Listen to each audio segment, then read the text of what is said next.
যখন আপনি দেখবেন একসময় যাকে ভালোবেসে বিয়ে করেছিলেন এখন সে আর আপনার নেই, তখন আপনার কেমন লাগবে? তো আজ যে সিনেমাটি এক্সপ্লেন করতে যাচ্ছি সেটা সুখ দুঃখ ভালোবাসা মিলিয়ে খুব সুন্দর একটা মন ছুঁয়ে যাওয়ার মতো ভালোবাসার কাহিনী। তো চলুন শুরু করা যাক প্রাক্তন সিনেমাটির এক্সপ্লেনেশন।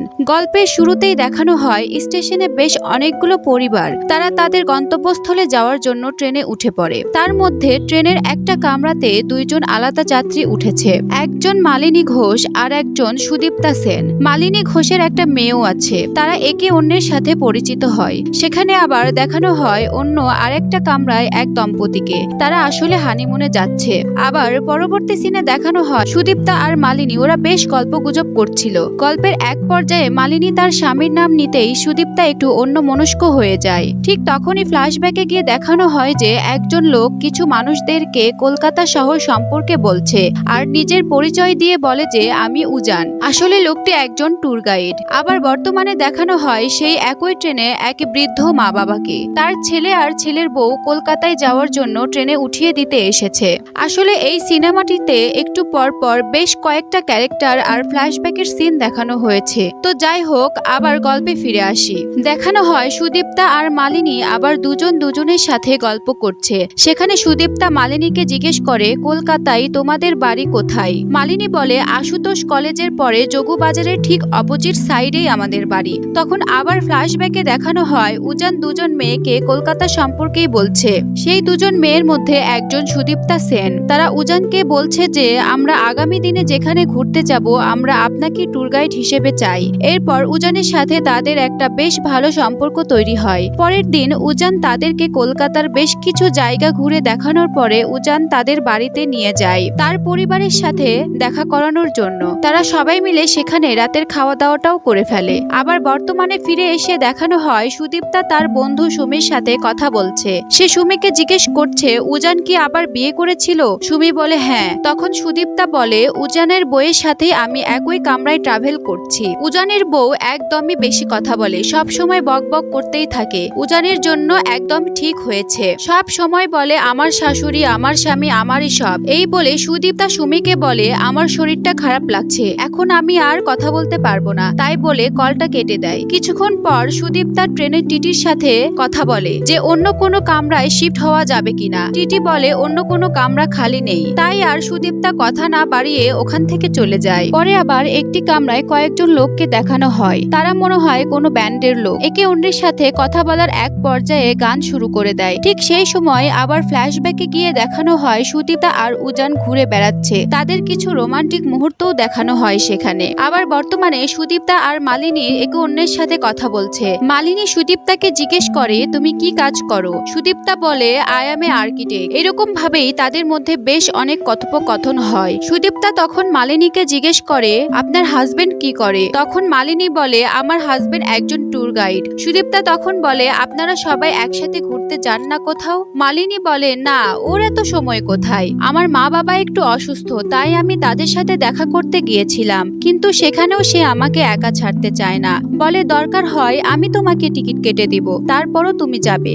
আবার তখন সিন চেঞ্জ হয়ে ফ্ল্যাশব্যাকে দেখানো হয় উজান আর সুদীপ্তার বিয়ে হয়ে গেছে, তারা একসাথে সংসার করছে। সুদীপ্তা তখন ব্যাগ গোছাচ্ছিল, তখন উজান এসে জিজ্ঞেস করে তুমি কোথায় যাচ্ছ?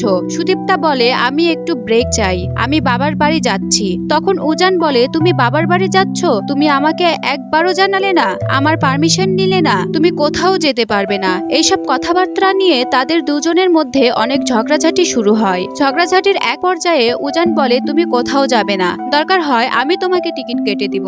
কাহিনীটা আবার বর্তমানে ফিরে আসে।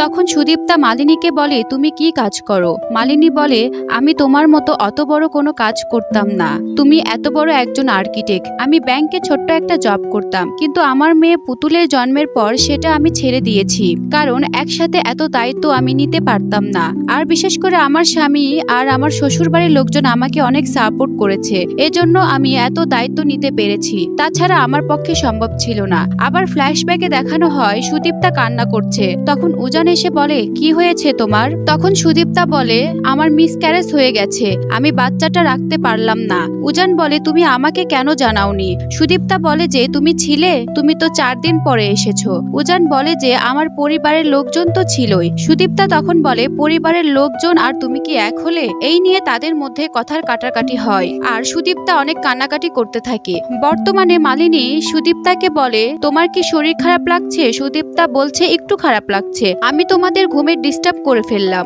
মালিনী তখন বলে, না, এমনিতেও যেখানে সেখানে ঘুম হয় না। সুদীপ্তা বলে, কেউ একজন বলেছিল যে ট্রেনের দুলনিতে নাকি অনেক ভালো ঘুম হয়। মালিনী বলে, সে আমার বরের ভালো হয়, এখানে সেখানে ট্যুরে গিয়ে অভ্যাস করে ফেলেছে। তখন সুদীপ্তা মালিনীকে বলে, তোমাদের কোম্পানির নাম কি? মালিনী বলে, রেইনবো ট্রাভেলস। আমি নিজেই রেখেছি, ভালো না নামটা? আগে কি সব ওয়াক করে বেড়াতো, পরে আমি মাথায় চেপে এই কোম্পানিটা খুলিয়েছি।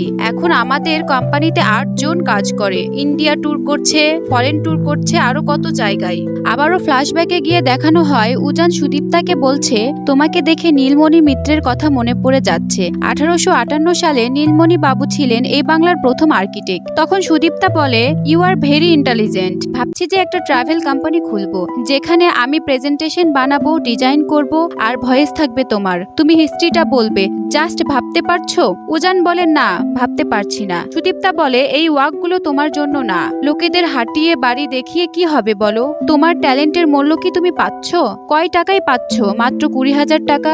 উজান বলে, কিন্তু আমি তো খুশি। তখন সুদীপ্তা বলে, তুমি কি বলতে চাচ্ছ? আমাদের কি নিজের কিছু থাকবে না? তুমি আমাকে কিছু না দিলে কিছু তো জমাতে হবে। আমাদের কি কোনোদিনও একটা নিজের ফ্ল্যাট হবে না? উজান তখন বলে, আমি এই বাড়ি ছেড়ে কোথাও যাব না, আর আমি লোক হাঁটাই না, আমি ইতিহাসটাকে বাঁচিয়ে রাখি। তখন সুদীপ্তা বলে, আমি একটা নিজের বাড়ি চেয়েছিলাম, ভবিষ্যতে যে আসবে তার জন্য আরেকটি ঘর। উজান তখন বলে, তোমার বাড়ি, তোমার ঘর, তোমারই বেডরুম, তোমারই বারান্দা, সবকিছুই তোমার, তো বানাও তোমার বাড়ি, তুমি তোমার নিজের টাকা দিয়ে বানাও, আমি সেখানে যাব না। উজান বলে, এমনিতেও তোমার টাকার প্রয়োজন নেই এই সংসারে। সুদীপ্তা বলে, আমি কি বললাম আর তুমি কি বুঝলে গো? তোমার সাথে তো কোনো নর্মাল কনভারসেশনই করা যাচ্ছে না। উজান বলে, একজন ট্যুর গাইডের সাথে প্রেম করা যায়, রোমান্স করা যায়, কিন্তু সংসার করা যায় না। বর্তমানে আবার সুদীপ্তা মালিনীকে জিজ্ঞেস করছে, তোমার বর কি তোমাকে সময় দেয়? মালিনী বলে, একদমই সময় পায় না গো। আমি বলি যে সারা মাসে রোজ বরকে চায় না, একদিন হলেই যথেষ্ট। সেই একদিনটা আমার, আর কারোর না। সেই একদিনটা সে আমাকে দেয়, আর আমাকে অনেক ভালোবাসে। আমার প্রত্যেক জন্মদিনে আমাকে গিফট দেয়। আরো বলে যে, আমি তোমাকে সব বলে ফেললাম, আজ আমার জন্মদিন, কিন্তু দেখলে এখনো আমাকে সে কল করলো না। ফ্ল্যাশব্যাকে দেখানো হয় সুদীপ্তার বাড়িতে ফিরতে রাত হয়েছে। উজান তাই অনেক রেগে আছে। সুদীপ্তা বলে, সরি, আমাকে কিছু ডেডলাইন অ্যাটেন্ড করতে হয়েছিল। উজান তখন বলে, ডেডলাইন নাকি তোমার বস সৌরভ ঘোষকে এন্টারটেইন করেছো? উনি তোমাকে সবসময় ডেকে পাঠায়, তোমাকে ছাড়া কোনো কাজই করতে পারে না। উজান আরো অনেক বাজে বাজে কথা বলে, আর এটা থেকে তাদের মধ্যে আবার একটা ঝগড়া সৃষ্টি হয়ে যায়। বর্তমানে সকাল হয়ে গিয়েছে, প্রত্যেকটা কামরার যাত্রীরা ব্রেকফাস্ট করছে। সুদীপ্তা ট্রেন থেকে নেমে বাহিরের দোকান থেকে কিছু কিনে আনতে গিয়েছিল। সেগুলো কিনে ট্রেনে ফিরে দেখে মালিনীর হাজবেন্ড উজান এসেছে। সুদীপ্তা তাদেরকে একসাথে দেখে একটু মনটা খারাপ করলো। ট্রেন ছেড়ে দিল। তারা এখন সবাই একই কামরায় একই সাথে রয়েছে। আজ মালিনীর জন্মদিন বলে তার হাজবেন্ড উজান মালিনীর জন্মদিন সেলিব্রেট করছে, আর সুদীপ্তা অসহায়ের মতো সেগুলো চেয়ে চেয়ে দেখছে। তখন ওই ফ্ল্যাশব্যাকে দেখানো হয় সেদিন বাড়িতে সুদীপ্তার জন্মদিন ছিল। উজান সময় মতো এসে পৌঁছাতে পারেনি, এর জন্য সুদীপ্তার মনটা খারাপ হয়ে যায়। পরে ঘরে গিয়ে উজান সুদীপ্তাকে বলে, মুর্শিদাবাদের একটা ট্যুরে গিয়েছিলাম, সেখানে একজন বয়স্ক লোক অসুস্থ হয়ে যাওয়ায় আমি তাকে নিয়ে হসপিটালে গিয়েছিলাম, এজন্য আমার আসতে দেরি হয়েছে। কিন্তু সুদীপ্তা বলে, প্লিজ তুমি আমাকে আর কিছু বলো না, তুমি তো বলো ট্যুরে যাওয়ার আগে তোমার কনসেন্ট্রেটের প্রয়োজন হয়, আমিও তেমন। ডিজাইন করতে গেলে আমারও সবকিছু ভুলে সেখানেই মনোযোগ দিতে হয়, তেমনি প্রেম করতে গেলে, সংসার করতে গেলে সবকিছু ভুলে সেখানে সময় দিতে হয়। তোমাকে তোমার ট্যুর ক্যান্সেল করতে হবে, আমাকে আমার মিটিং পোস্টপোন করতে হবে। একটা জন্মদিন, একটা অ্যানিভার্সারি, একটা স্পেশাল দিন, এগুলো আমাদের প্রত্যেকটা মানুষের জীবনের সম্পর্কটাকে ভালো রাখে, কিন্তু তুমি সব ভুলে গেছো। আমি আর এসব মানতে পারছি না। আজকের এই জন্মদিনটা, আজকের এই দিনটা আর কখনো ফিরে আসবে না। আমি আমার মার মতো, তোমার মার মতো দৌড়ে মরতে পারবো না। কোনোদিন আমার জন্য 3 ঘন্টা অপেক্ষা করো, মোবাইল ফোনের স্ক্রিনে তাকিয়ে চোখের জল ফেলো, সেদিনই আমি তোমাকে অ্যাকসেপ্ট করব। বর্তমানে ট্রেনের এক কামরায় যে ব্যান্ডের দলের লোকগুলো ছিল, তারা সবাই মিলে একটা গানের কলি খেলবে বলে আয়োজন করেছিল। লোকজন বাহিরের বারান্দায় এসে গানের কলি খেলাতে সেখানে তারা গান গায়।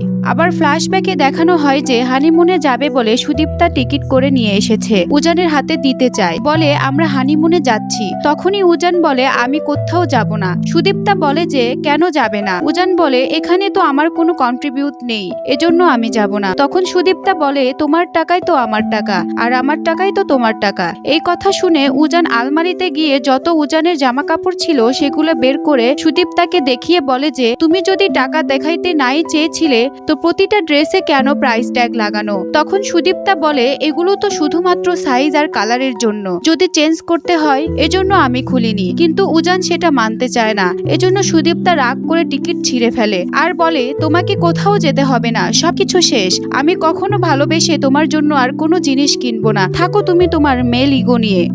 বর্তমানে হৃদয় ছুঁয়ে যাওয়ার মতো একটা গান হচ্ছিল। মালিনী সুদীপ্তাকে বলে এই গানটা কি তোমাকে খুব কষ্ট দিচ্ছে দিদি ভাই? সুদীপ্তা বলে 10 বছর আগের করা ভুল, ছেলে মানুষই জেদ, রাগ, অভিমান, ইগো সব সময় আমাকে তাড়া করে বেড়াতো, কিন্তু আজ তার উত্তর পেলাম। এই 24 ঘন্টায় তুমি আর পুতুল আমার জীবনের সব প্রশ্নের উত্তর দিয়ে দিয়েছো। আমার ভেতরে জমে থাকা ক্ষোভ, গ্লানি, আফসোস সবকিছু বুঝে গেছে। কিছুক্ষণ পরে আবার সুদীপ্তা মালিনীকে জিজ্ঞেস করে তোমার বিয়ে কিভাবে হয়েছিল? মালিনী তখন বলে আমার বাবা একজনের সাথে আমার বিয়ে ঠিক করেছে, কিন্তু তারা পণ চাওয়ায় আমার বাবা তার সাথে আমাকে বিয়ে দেয়নি। পরে আমার পিসিদের পরিচিত ছিল এই উজানেরা। উজান আমাকে দেখে পছন্দ করে আর তাদের কোনো টাকা পয়সারও দাবি ছিল না, এজন্য বাবা আমাকে বিয়ে দিয়ে দেয়। কিন্তু আমি জানতাম উজান ডিভোর্সি ছিল। তখন মালিনী জিজ্ঞেস করে তোমার হাজবেন্ড ডিভোর্সি ছিল, এতে করে কি তোমার কোনো সমস্যা হয়নি? তখন মালিনী বলে যে না, এতে আমার কোনো সমস্যা নেই। আমার ওনার সাথে কথা বলে মনে হয়েছিল যে মানুষটি খুব সৎ, আমাকে ভালো রাখবে। ও তো কখনো আমার অতীত নিয়ে কথা বলেনি, আমিও কখনো কথা বলিনি। আমার মনে হয় তুমি যাকে ভালোবাসবে তার সবটুকু নিয়েই ভালোবাসবে, তার অতীত, বর্তমান, ভবিষ্যৎ নিয়ে।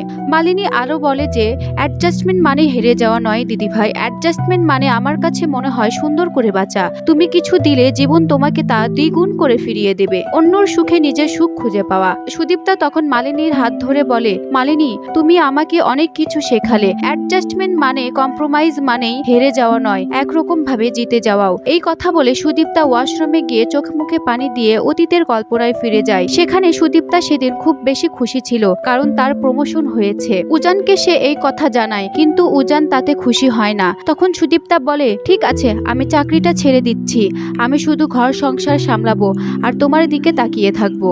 আসলে জানো কি উজান, তুমি আমার এই উন্নতিটা সহ্য করতে পারছো না। তখন উজান বলে আসলে আমাদের জীবনটা ব্যালেন্স করে চলা উচিত। আমি কখনোই চাইবো না যে তুমি চাকরি ছেড়ে দাও। তুমি একটা ট্যালেন্টেড মেয়ে, তোমার একটা উজ্জ্বল ভবিষ্যৎ আছে, কিন্তু আমাদের মধ্যে দরকার একটা ব্যালেন্সিং। সুদীপ্তা তখন বলে জীবনের প্রথম তুমি আমার বিষয়ে কিছু বললে, চলো না উজান আমরা কোথাও থেকে একটু ঘুরে আসি দুদিনের জন্য। তখন উজান বলে আমার একটা ট্যুর আছে। এটা শুনে সুদীপ্তা আবার মন খারাপ করে, বলে যে ক্যান্সেল করতে হবে। সুদীপ্তার অনেক রিকোয়েস্টের পর উজান রাজি হয়ে যায়, বলে যে তুমি প্ল্যান করো, আমি যাব। কিন্তু যেদিন তারা ঘুরতে যাবে সেদিন উজান সুদীপ্তাকে একাই পাঠিয়ে দেয়, বলে তুমি যাও, আমার কিছু কাজ আছে, আমি সেগুলো সেরে আসছি। দিন শেষ হয়ে রাত হয়ে যায়, কিন্তু উজান তখনও আসে না। উজানকে কল করার পর উজান জানায় যে সে একটা সমস্যায় আটকে গেছে, তার কোন এক বন্ধুর মা মারা গেছে, তাই সে আসতে পারছে না। তখন সুদীপ্তা রেগে গিয়ে বলে তুমি আমাকে সময় দেবে না, সবকিছু শেষ উজান, সবকিছু শেষ। বর্তমানে ট্রেনের গেটের সামনে দাঁড়িয়ে উজান সুদীপ্তাকে বলছে তুমি আগের থেকে অনেক রোগা হয়ে গিয়েছো। সেই যে তুমি সবকিছু শেষ বলে চলে গেলে, আর কখনো তোমার সাথে দেখা হয়নি। আমি তোমাকে অনেক খুঁজেছি, অনেক কল করেছি, কিন্তু তুমি আমার কোনো খোঁজ নাওনি। পরে ডিভোর্সের কাগজটাও পাঠিয়ে দিলে। যাই হোক, আমি মলিকে নিয়ে বেশ ভালোই আছি, আমি চাই তুমিও ভালো থাকো। এই বলে উজান ওখান থেকে চলে যায়। এরপর ভোর হয়ে যায়, ট্রেন তার গন্তব্যস্থলে চলে এসেছে। ট্রেন থেকে নেমে যাওয়ার সময় সুদীপ্তা মালিনীকে বলছে তোমার জন্মদিনের গিফটটা বাকি রইল, আমি পাঠিয়ে দিব। মালিনী তখন বলে, কে বলেছে তুমি আমাকে জন্মদিনের গিফট দাওনি? তুমি আমাকে আমার জীবনের সব থেকে সেরা গিফটটা দিয়েছো দিদি ভাই। তুমি আমাকে উজানকে দিয়েছো দিদি ভাই। Thank you. তাই বলে ওখান থেকে মালিনী চলে যায়। পরে ট্রেন থেকে সকল যাত্রী নেমে পড়ে। সেখানে দেখা যায় সুদীপ্তারও বিয়ে হয়ে গিয়েছে, তার হাজবেন্ড তাকে নিতে এসেছে। আর এর সাথে সাথে এই সিনেমাটির কাহিনী এখানেই শেষ হয়ে যায়। সিনেমাটা দেখে যেটা আমি বুঝেছি সেটা হলো, ট্রেনটা হলো আমাদের জীবন, নবদম্পতি হলো আমাদের জীবনের শুরুটা, যেখানে আছে শুধুই ভালোবাসা ও খুনসুটি দিয়ে ভরা। নায়ক নায়িকা হলো জীবনের আশা, দায়িত্ব ও কর্তব্যের ঝড়, যেখানে কেউ কেউ ঝড় সামলিয়ে জীবনের মূল্যবান কিছু সময় ধরে রাখতে পারে, আর কেউ কেউ হারিয়ে ফেলে। আর শেষে বৃদ্ধ দম্পতি যারা সেই দায়িত্ব ও কর্তব্যের ঝড় সামলিয়েও টিকে থাকে। আর বন্ধুদের দল যারা গান গায়, তারা হলো জীবনের পাওয়া ছোট আনন্দ ও খুশির মুহূর্ত। আর শেষে সব যাত্রী চলে যাওয়ার পর যেমন তাদের ব্যবহৃত কম্বল উঠিয়ে ফেললো, ঠিক তেমনভাবে যখন আমাদের জীবনের গন্তব্য শেষ হয়ে যাবে, ঠিক এমনভাবে পৃথিবী থেকে আমাদের সকল অস্তিত্ব ধীরে ধীরে মুছে যাবে। তো যাই হোক, এতক্ষণ সাথে থাকার জন্য ধন্যবাদ।